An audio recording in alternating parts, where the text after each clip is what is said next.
Olá, pessoal, tudo bem com vocês? Espero que estejam todos bem. Vocês já devem ter recebido os roteiros de estudo e perceberam que essas duas próximas aulas vão ser revisionais. Por quê? Nossa intenção é observar se foi tudo concluído de forma adequada, se ficaram dúvidas, e aí, para isso, eu trouxe um exercício com a intenção de fixar mais o conteúdo. E nosso vídeo de hoje vai ser uma correção desses exercícios de forma comentada, tá bom? Ainda assim, estou disponível para responder as dúvidas de vocês, caso surjam. A qualquer momento, pode enviar, tá bom? Vamos lá. Essa é a aula do primeiro ano, é a revisão 1, porque vocês vão observar que eu fiz revisão 1, que é toda sobre o livro 1, e a revisão 2, que é toda sobre o livro 2. Então vamos lá. Na número 1, está aí. Qual categoria geográfica está relacionada à ideia de espaço dominado por relações de poder? Alguém ou algum organismo que domina uma área. Quando a gente está falando dessa questão, a gente está falando de território. Por que território? Porque território são justamente as áreas que houveram disputas, né, ao longo do tempo, e nessas áreas se formaram limites e fronteiras que passaram a ser ocupadas e monitoradas por pessoas ou por organismos que tenham dentro dessa organização pessoas responsáveis. Então, na número 1, nós estamos falando de território, tá bom? É a letra E. Na número 2, nós vamos falar de outro conceito que a geografia traz, que é o conceito de lugar. Então, nós temos aí um texto, né? Serra da Boa Esperança, esperança que encerra. No coração do Brasil, um punhado de terra. No coração de quem vai, no coração de quem vem. Serra da Boa Esperança, meu último bem.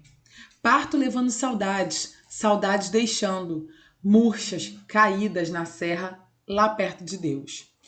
Ó minha serra, eis a hora do adeus. Vou-me embora, deixo a luz do olhar no teu olhar, adeus. Vocês conseguem perceber que tem toda uma relação de afeto dessa pessoa que está deixando esse lugar, né? Serra da Boa Esperança. E o conceito de lugar é justamente ligado a isso. São as áreas no qual nós temos laços emocionais, elas foram construídas a partir do que a gente viveu ou observou, criou o laço com essas áreas. Então a resposta que melhor se adequa a essa questão é justamente a letra A. A simbologia representada pela serra é motivada por laços emocionais que foram construídos na dimensão do espaço vivido. Tá bom, gente? Vamos para 3.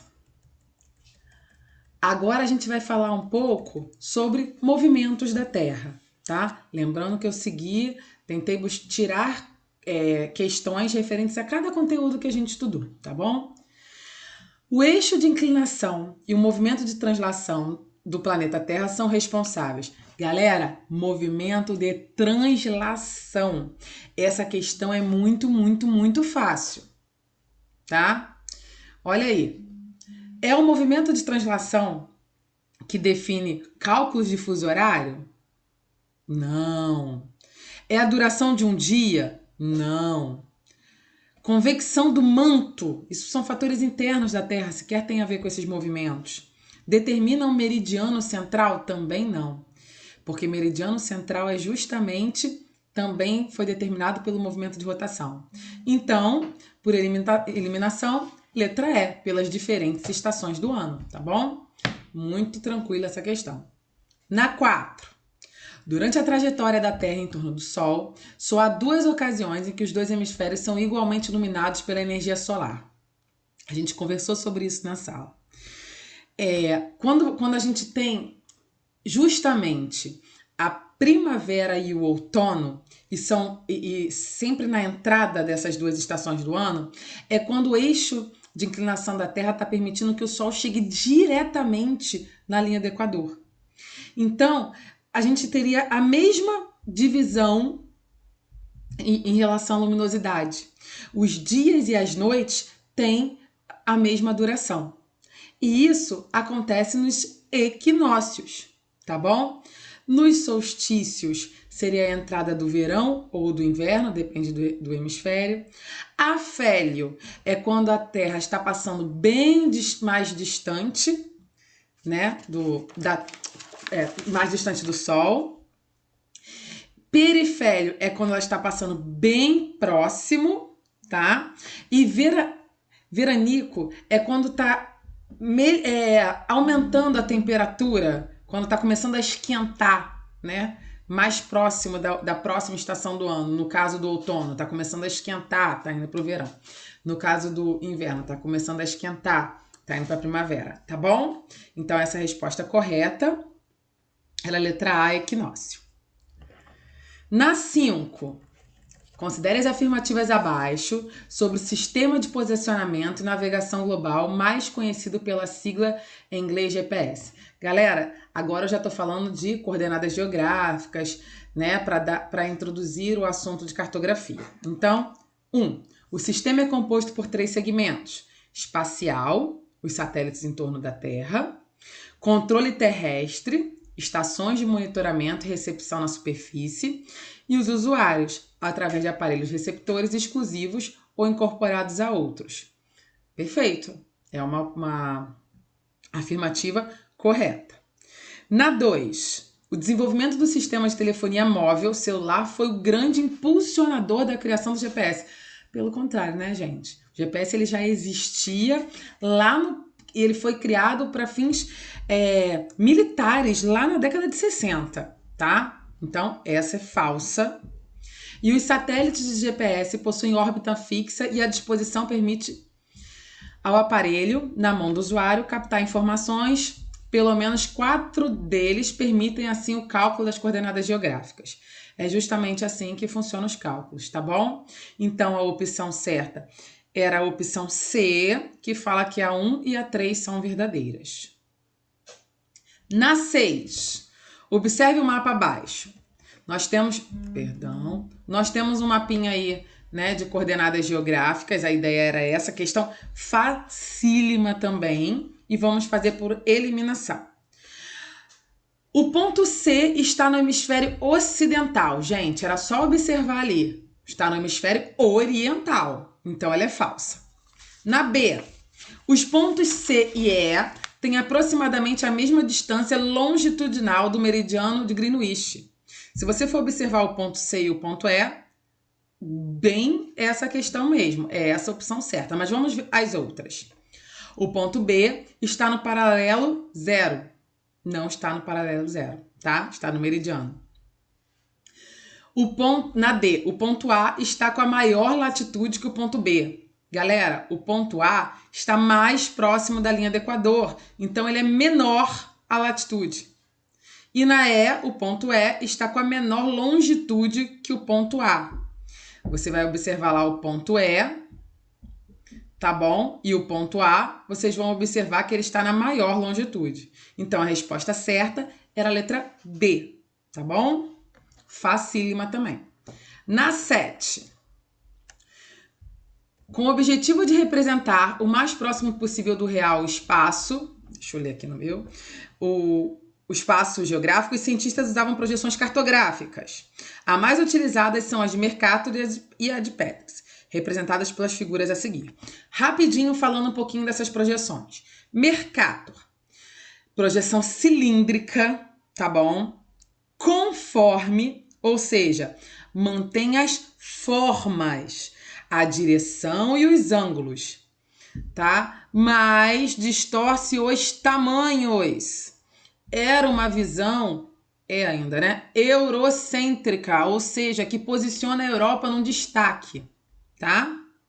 E Petris, a segunda projeção, cilíndrica também, porém equivalente Ou seja, respeita o tamanho, tá bom?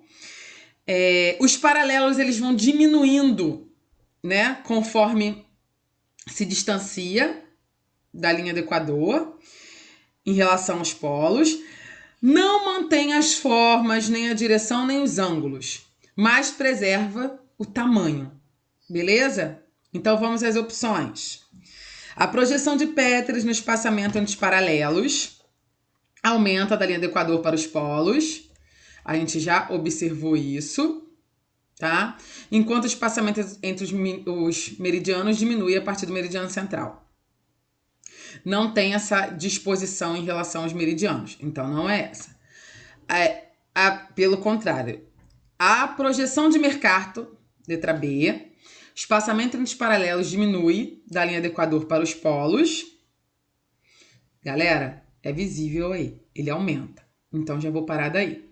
Na letra C, na projeção de Petris, o plano de superfície de projeção é tangente à esfera terrestre. Não, é cilíndrico, tá? Na D, a elaboração de uma projeção cartográfica no planisfério de Petris mantém as distâncias proporcionais. Ele não se preocupa com as distâncias, ele se preocupa com os tamanhos, tá bom? E na letra E, que é justamente a opção correta, a projeção de Mercator é desenvolvida em um cilindro, sendo mantida a propriedade da forma. Essa projeção mostra uma visão do mundo eurocêntrica. Beleza? Então era a letra E a resposta certa. E na 8, para a gente encerrar, anamorfose. Galera, anamorfose são aqueles mapas que eles são feitos para a gente interpretar um quantitativo, tá? E aí, dentre essas opções que deveriam ser analisadas para a gente ver qual é a verdadeira, tá aí, ó.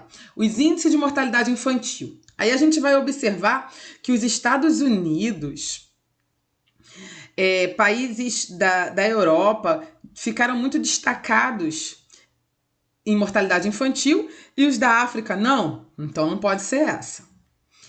O desenvolvimento tecnológico. A gente consegue observar que alguns países, de fato, têm um desenvolvimento tecnológico tá bem avançado, né? Tá maior, mas outros que não têm também estão de forma aumentada, então não é essa daí. Expectativa de vida. Aí você vai observar que alguns países também não se deixaram de estar de forma bem aumentada, que poderiam estar se fosse expectativa de vida, tá bom? E na letra D, distribuição populacional. Galera, olha aí. Olha a Índia, olha a China, olha os Estados Unidos, olha o Brasil, olha a Indonésia. Olha como eles ficaram bem aumentados. Então, era justamente essa a opção correta, letra D. Olha a letra E, por que ela não é? Produção de recursos minerais. De cara, o Japão não poderia estar destacado, tá bom? E vários outros aqui que não poderiam. Então, letra certa, letra D. Certo, gente? Então, ficou bem tranquilinho, tá? O vídeo tá bem tranquilo, mas se ainda assim tiver ficado dúvidas, manda essa dúvida para mim, por favor, tá bom? Conto muito com a participação de vocês, tá? Eu preciso saber quais alunos estão acessando, tá bom? Muito, muito, muito obrigada pela atenção. Fiquem com Deus.